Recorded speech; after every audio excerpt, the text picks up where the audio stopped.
দর্শক, আমন্ত্রণ আপনাদের সবাইকে পবিত্র মাহে রমজান উপলক্ষে এটিএন বাংলার প্রতিদিনের আয়োজন ইরফান চিনিগুড়া সুগন্ধি চাল নিবেদিত ঝটপট ইফতার powered by Khalil culinary arts সেন্টারের আজকের এপিসোডে। প্রিয় দর্শক, প্রতি পর্বের মতো এই পর্বেও একজন শেফকে নিয়ে আমি হাজির হয়ে গেছি, যার কাছ থেকে মজাদার একটা রেসিপি শুনবো, দেখব এবং আজ রান্না করে সেই রেসিপির স্বাদ আমি নেব। কিন্তু একই সাথে খুব বিশেষ একজন তারকাকে নিয়ে আমি হাজির হয়ে গেছি, যার সাথে আমাদের এই সময়টা আড্ডায় কাটবে। প্রিয় দর্শক, প্রথমে পরিচয় করে দিচ্ছি আমাদের আজকের তারকার সাথে। প্রিয় সঙ্গীত শিল্পী লিজা রয়েছে আমাদের সাথে এবং সেই সাথে রয়েছেন আমাদের শেফ আহমেদ হুসাইন। অনেক অনেক শুভেচ্ছা। কেমন আছেন? আমি ভালো আছি, আপনি? খুবই ভালো আছি এবং লিজাকে অনেক অনেক আমি কি বলবো, এটাকে ধন্যবাদ জানাতে চাই, কারণ এই সময়টা এত ব্যস্ততার মধ্যে কাটে আমাদের, তারপরেও যে তুমি আমাদের ইফতারের সময় দিয়েছো। আমার খুব ভালো লাগছে, আর আমি নিজে থেকে এই আয়োজনগুলোতে আসতে চাই, সময় বের করে নিয়েছি। কারণ তুমি জানো আমি রান্না কিছু পারি না। আমার মনে হয় যে যখন এখানে আসি, রন্ধন শিল্পী যারা থাকেন তাদের কাছ থেকে একটু একটু টিপস নেই এবং শেখার চেষ্টা করি। আসলে আমার এটা কি বলবো, এটা একটা প্যাশন। হ্যাঁ, এটা আমার একটা লার্নিং প্রসেস তুমি বলতে পারো, যে আমার রান্না শেখার আগ্রহ থেকে আমি আসলে এসেছি। এটা কিন্তু খুব ইন্টারেস্টিং হলো যে ও শেখার জন্য এক্সট্রা আর কোনো পেমেন্ট করতে হচ্ছে না, ও এখান থেকেই শিখে নিচ্ছে। ইয়েস, আমরা এই জন্য এই শেফ আহমেদ হোসেনকে তোমার জন্য রেখেছি এবং আমি জানি শেফ আজকে খুব স্পেশাল একটা রেসিপি করবেন। আজকের রেসিপিটার নাম কি? আজকের রেসিপি হলো টার্কিশ মশলা পিলাফ। বাহ, টার্কিশ ফুড পছন্দ করি। হ্যাঁ, চলো তাহলে আমরা একটু দেখে নেই যে কি কি উপকরণ লাগছে। টার্কিশ মশলা পিলাফ করতে লাগবে চিনিগুড়া রাইস, আদা এবং রসুন পেস্ট, অনিয়ন স্লাইস, পেঁয়াজ, tomato ketchup, olive oil, sugar, mix nuts, yogurt, butter, whole hot spice, garam masala, lemon গরম মশলা সবকিছু থাকছে। জিরা গুঁড়া, লবণ, সাদা গোলমরিচ গুঁড়া, এটা হলো পাপরিকা, সুইট পাপরিকা, এবং সাজানোর জন্য ফ্রেশ ধনেপাতা। বাহ। আর মশলা পিলাফটা যদিও মশলা পিলাফ, এটা চিকেন দিয়ে করব। আচ্ছা, so kind of Turkish chicken biryani বলতে পারি, বাট নামটা হলো Turkish masala pilaf. Yes. And আমরা এখানে ইরফানের যে চিনিগুড়া সুগন্ধি চাল রয়েছে সেটাকে ব্যবহার করছি। চালটা আগে থেকে স্টিম করে রাখা হয়েছে। আমি সময় স্বল্পতার জন্য, অথবা যেহেতু আমাদের ঝটপট ইফতার, আমরা অনেক সময় ব্যস্ত থাকি, কাজের থেকে ফিরে স্টাফ রেডি করতে হবে, সেই জন্যেই আমি দেখাচ্ছি যে স্টিম রাইসটা রেডি থাকবে।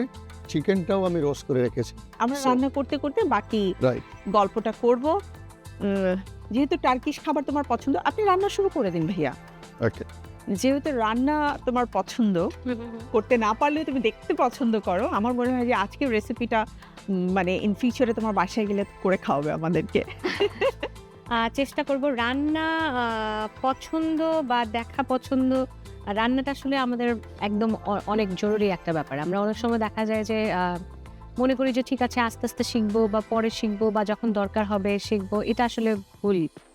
আমরা ছেলে হোক মেয়ে হোক, হাতের কাছে যাই থাকে, যদি এই মানে একটা বলে না যে অন্যান্য সব কিছুর সাথে রান্নার ব্যাপারটাও একটু করে সবার জানা উচিত, এটা আসলে আমি আগে মনে করতাম না। কিছুদিন না, কয়েক বছর হলো এটা আমি ফিল করছি। খুবই ইম্পর্টেন্ট একটা। আমি অলিভ অয়েল দিয়েছি, সেই সাথে একটু বাটার অ্যাড করেছি। বাটারটা মেল্ট হওয়ার পরেই বাটার স্মেল আসছে, আমি অনিয়ন স্লাইসটা দিয়ে দিব। অনিয়ন একটু ব্রাউন হওয়া পর্যন্ত আমি ওয়েট করব, তারপরে বাকি মশলাগুলো আস্তে আস্তে অ্যাড করব। এবং অনিয়ন যখন ব্রাউন হয়ে যাবে তখন কিন্তু বাটারের সাথে স্মেলটা সুন্দর হয়। এখানে গার্লিক এবং জিঞ্জার পেস্ট মিক্স আছে একসাথে। আচ্ছা, যেহেতু মশলা পিলাফ, সো বেশ কিছু মশলাই তো এখানে যাবে, তাই না শেফ? রাইট, এখানে বেশ কিছু, আসলে মশলার অর্থ একটু স্পাইসি হবে। তুমি তো দেশ বিদেশ অনেক জায়গায় ঘুরেছো এবং গত বছর এই টার্কিতেও বোধহয় তোমাদের না, আমাদের স্টে ওভার ছিল, রাইট? আমাদের পুরোটা মানে ইউরোপ ট্যুর ছিল। ইউরোপ ট্যুরের মধ্যে বেলজিয়াম, ফ্রান্স, সুইজারল্যান্ড, তারপরে হচ্ছে স্পেন, তারপরে হচ্ছে আমরা ইটালি, সবগুলোতে একসাথে কাজ করলাম, প্রোগ্রাম করলাম। প্রোগ্রাম করলে তো আসলে রান্না বান্না মানে খাবারেরই তো মানে সবার এত ভালোবাসা, সবার এত ওভার ইটিং হয়ে যায়, ইউ নো, ওইটাও তখন চিন্তা করতে হয় না। বাট ওই সময়টাই মানে আমি বাইরে বাইরে গেলে চেষ্টা করি যে ডিফারেন্ট কিছু, ভাত মাছ তো লাগবেই, 2-3 দিন মনে হয় যে ঠিক আছে ভাত মাছ ছাড়া থাকি, বাট তারপর কিন্তু আবার আমাদের নর্মাল বাঙালি যা আমরা কিন্তু সব জায়গায় যে বাঙালি খাবার খুঁজি। এবার আমি চিকেনটা দিয়ে দিচ্ছি। আচ্ছা, স্মেল গুড, বিরিয়ানি স্মেল একদম। শেফ এটা তো নিশ্চয়ই কষাতে একটু সময় লাগবে আমাদের, রাইট? 5-6 মিনিট লাগবে। তো আমি একটা ছোট বিরতি নিতে পারি? হ্যাঁ, বিরতি নিতে পারেন। তার আগে আমি একটু কাজ করে নিই, সেটা হলো ইয়োগার্টটা এখন দিয়ে দিই, তারপরে আমরা বিরতি যাবো। ওকে, তো আমরা ইয়োগার্ট দিয়ে এটা আরো কিছুক্ষণ কষাবো। প্লিজ আমি একটা ছোট্ট বিরতি নিয়ে আসি। প্রিয় দর্শক, আমাদের প্রতিদিনের আয়োজন ইরফান ঝটপট ইফতারের ছোট্ট একটি বিরতি নেবার সময় হয়ে গেছে। বিরতির পরে আবারও ফিরে আসছি এটিএন বাংলার পর্দায়, সাথে থাকুন।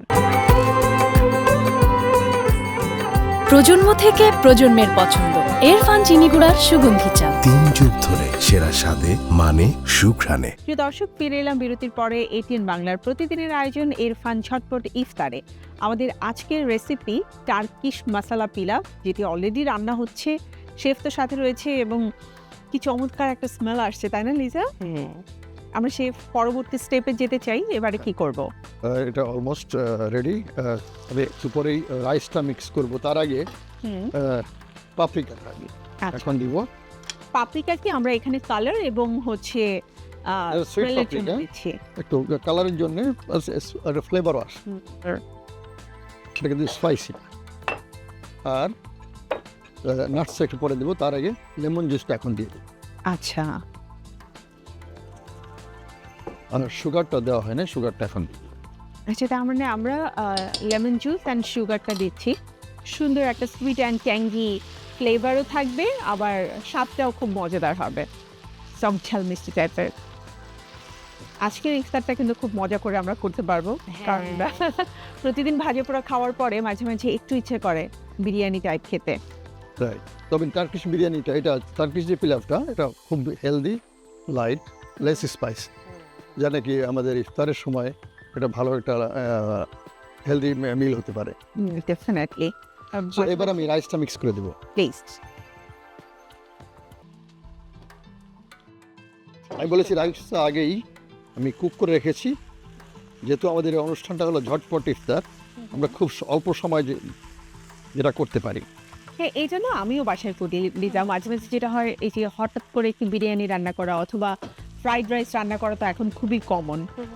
সো আমি যেটা করি, আমাদের এই যে ইরফানের যে সুগন্ধি চিনিগুড়া চালটা আছে, এটাকে ধরো 60% মতো যদি বয়েল করে বা 70% মতো বয়েল করে রেখে দেই, তুমি মানে ফ্রিজে রেখে দিলে নামিয়ে জাস্ট এই যে ঝটপট একটা বিরিয়ানি করে ফেলতে পারলে বা একটা ফ্রাইড রাইস করে ফেলতে পারলে।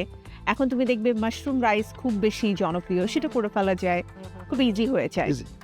আর যে কোনো ফ্রাইড রাইসে আই থিঙ্ক মানে ফ্রিজ থেকে বের করা রাইসটা ব্যবহার করলে ফ্রাইড রাইসটা বেশি মজা হয়, রাইট? বেশি মজা হয়, কারণ ফ্রাইড রাইস করতে হলে আমরা রাইসটা বয়েলড রাইস আগে করে রাখি।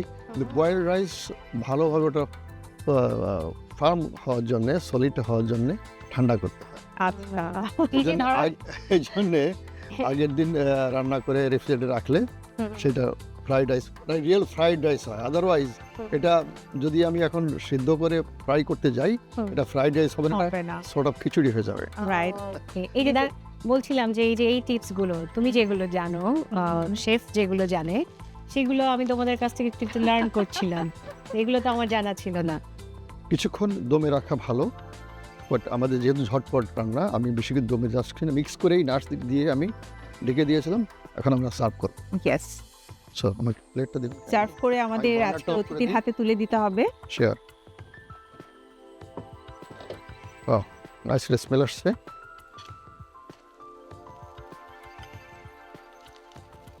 শেফরা যখন রান্না করে তাদের কিন্তু একটা রান্নার রিদম আছে, তাই না? তোমরা যখন গান করো, গানে যেমন একটা রিদম থাকে, আমি দেখলাম যে রান্নারও কিন্তু আলাদা একটা রিদম আছে। এবং উনি যে প্রত্যেকটা জিনিস শোনার সব নখদর্পণে নিজের মতো করে করে সুন্দর করে কিন্তু একটা মজার রান্না হয়ে গেল। মানে এক্সপার্টাইজ যারা থাকে তাদের আসলে এরকমই হয় একদম। আসলে আমি এটা স্বীকার করি না যে আমরা খুব এক্সপার্ট, ঠিক না। বিশেষ করে ঘরে যারা রান্না করে তারা আমাদের চেয়ে এক্সপার্ট। নাটসগুলো দিয়ে দিব উপরে, একটু পরিবেশন আর সুন্দর করে একটু ধনেপাতা কুচি।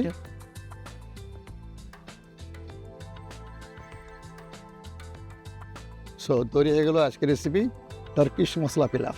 আমাদের Sorry. আজকের বিশেষ অতিথির Oh. জন্য thank you. Smells really good. Yes, কিন্তু যেহেতু এখনো আজান দেয়নি, আমাদেরকে কিছুটা সময় অপেক্ষা করতে হবে। প্রিয় দর্শক, খুব চটজলদি আপনারা যদি বাসায় এখন প্রস্তুত থাকেন যে একটা বিরিয়ানি রান্না করবেন, তাহলে সেটা কিন্তু আজকের টার্কিশ মশলা পিলাফ হতে পারে। আপনাদের সুবিধার্থে পুরো প্রস্তুত প্রণালী দেখিয়ে দিচ্ছি আরও একবার।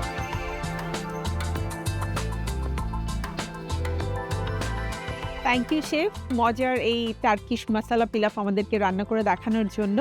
আর যেহেতু আমাদের সময়টা কম, আমরা তো ইফতার একসাথে করবোই, কিন্তু দর্শকদের কাছ থেকে বিদায় নিতে হবে। আমি আবারও লিজাকে অনেক অনেক ধন্যবাদ জানাতে চাই আমাদেরকে সময় দেওয়ার জন্য। আর তোমার সুবাদে আমিও খুব মজার একটা রেসিপি কিন্তু শিখে নিলাম। তোমাকে ধন্যবাদ দিতে চাই, আমি শেফকে ধন্যবাদ দিতে চাই এত ঝটপট একটা হেলদি মিল আমাদেরকে শেখানোর জন্য, এবং যারা টিভি সেটের সামনে আছেন তারা সবাই নিশ্চয়ই উপকৃত হবেন। ইরফানকে ধন্যবাদ, সুন্দর একটা চমৎকার আয়োজন। সবাই খুব ভালো থাকবেন, সুস্থ থাকবেন, সুন্দর থাকবেন। Thank you. প্রিয় দর্শক, আমাদের আজকের সময় একেবারেই শেষ, বিদায় নিতে হচ্ছে। এটিএন বাংলার প্রতিদিনের আয়োজন ইরফান চিনিগুড়া সুগন্ধি চাল নিবেদিত ঝটপট ইফতার powered by Khalil culinary art সেন্টারের আজকের এপিসোড থেকে। আবারও ফিরে আসবো পরবর্তী এপিসোডে মজাদার কোনো রেসিপি নিয়ে। সে পর্যন্ত আপনারা সবাই ভালো থাকুন, সুস্থ থাকুন, আর এই পবিত্র মাহে রমজানকে সবাই মিলে উপভোগ করুন। পরিবারের সবার সুস্থতা কামনা করছি। আল্লাহ হাফেজ।